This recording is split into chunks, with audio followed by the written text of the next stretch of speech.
Hey guys, in this video we're going to be talking about the G1X Mark III that we're first seeing right now, like the hopefully final stuff out of Canon. So it's going to have an APS-C CMOS sensor with DPAF, 9 frames per second, 7 with servo AF, that's Canon's version of AFC, 24 megapixels, 24 to 72 f2.8 to 5.6, Digix 7 Full HD 60p with electronic image stabilization, as well as image stabilization in the lens.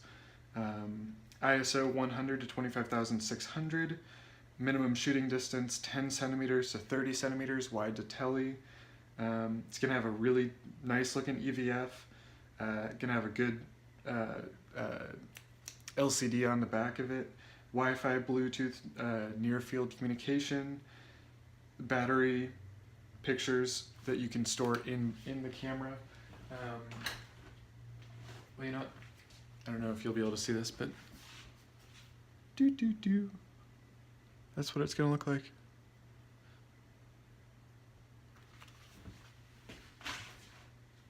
So before you go smashing the dislike button for this being like off the cuff and just kind of conversational and delivering it to you right literally as soon as I saw it, I have a couple of thinks about this that I think are really interesting, that I hope you'll stick around for.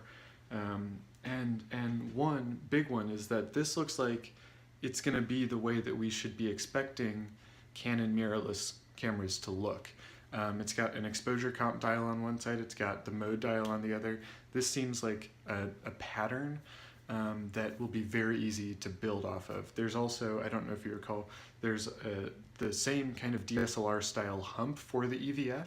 We didn't see that exact same thing out of the M5. We saw something that looked a lot more like an A7 series camera out of the M5, and the G1X Mark III maintains the DSLR look.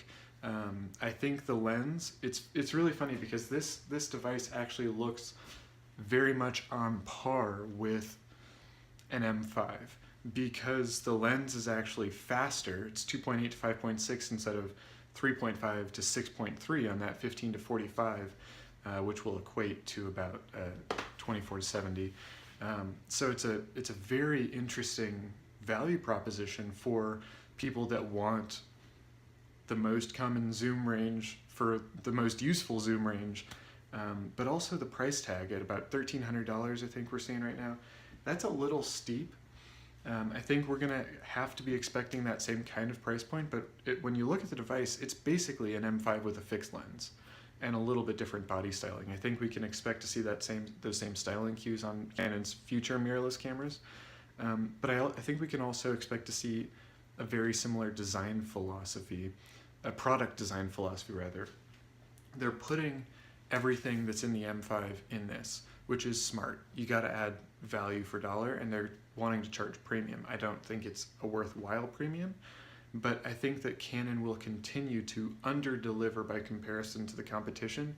When you look at the RX100s of the world, when you look at the RX10s of the world, those are providing so much more value for money. You could get, you know, the RX100 Mark III and you'd still have a better camera than this one, because that's a 1.8 to 2.8 24 to 70, which will equate very similarly up to the 2.8 to 5.6 that we're seeing out of the G1X Mark III, if I am remembering my numbers correctly. So, you know, because of the sensor size and equivalence with that. So I think it's a very interesting thing because the RX100 series are so much smaller and they're still packing a ton more in, but the sensor's smaller, and so some people might be saying, well, I want the bigger sensor, but then it's a slower lens than you could get for, you know, an actually interchangeable lens camera. So I think I'll be very interested in seeing how these sell. I don't think they'll do fantastically